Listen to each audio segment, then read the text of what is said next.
મગરી ઉપર બેઠેલા હોય કમ્પ્લીટ હો કરજો ભાઈઓ અને ભાષા પ્યોર આપણ વાળી ભાષ પાઈ જણા દો હું કોઈ ઓર ભાષા આપણો ના આપણે ને जय जोहर करनारा है भारत देश हमारा है जय जोहर करनारा है भारत देश हमारा है अमर बत्ता ओहो डाटा भरी गया यार તમે ટોપમાં બેઠા હોય કે ને સમય ઓછો હોય પણ મેઈન ટોપિક ઉપર આવવાનું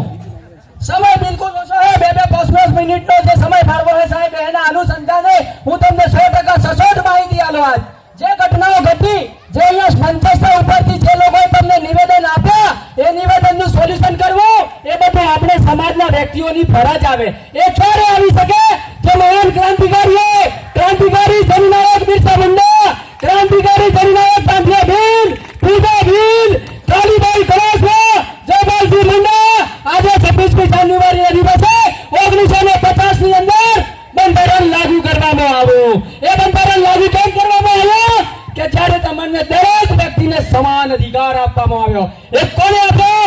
ડોક્ટર ભીમરાવ આંબેડકર એનું નામ હે એની જોડે કેટલીય ડિગ્રીઓ કેટલીય ભાષાનો જ્ઞાની હતો એ માણસ તો આજે એમના આ જે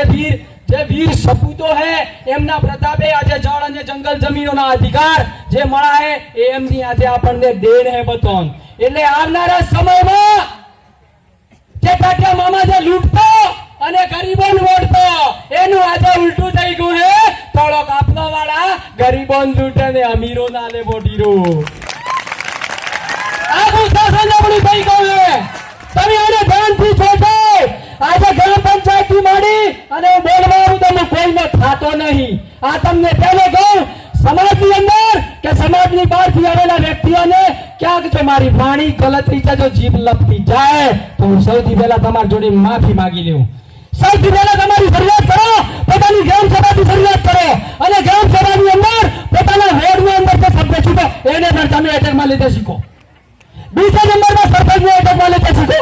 ત્રીજા નંબરમાં તાલુકા પંચાયતની અંદર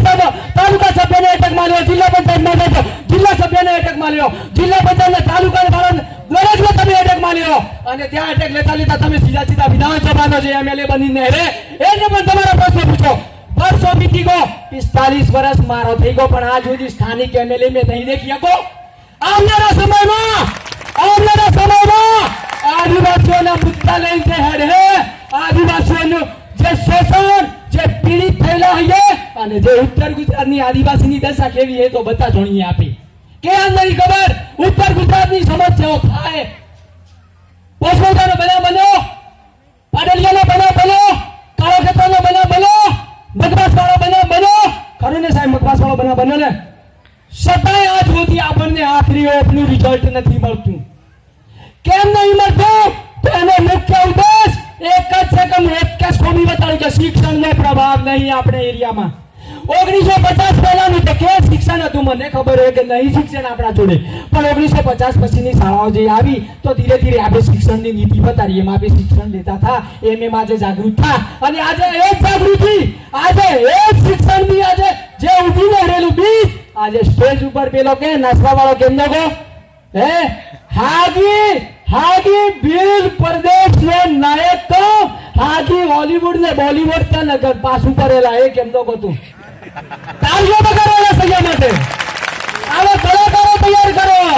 આવા નેતાઓ તૈયાર કરો આવા વક્તાઓ તૈયાર કરો કે ચોક્કસ નિપટતા ઉતરો તમે તમને સંપલ કાઢવાનો કાયદો સભાનો જાતો રહે તમને બતન ખબર હે હું તાલુકા પંચાયતમાં જાઉં પોલીસ સ્ટેશનમાં જાઉં બેંકમાં જાઉં સંપલને બોલા બારી કાઢીને દેવો તમે સૌથી પહેલા એ વિચાર કરો કે પેલો અધિકારી સંપલને બૂટ છૂટમાં બેઠેલો છે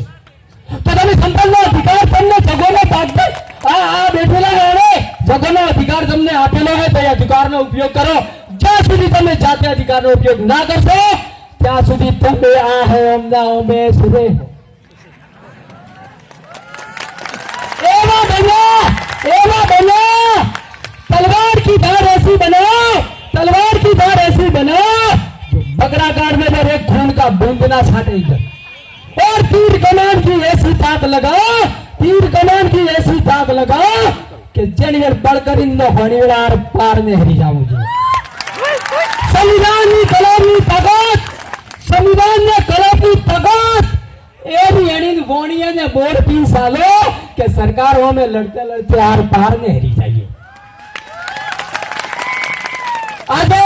જગદીશ સાહેબે ઘણા યથા પ્રયત્ન કર્યા, એમને સાથે આવેલા વડીલો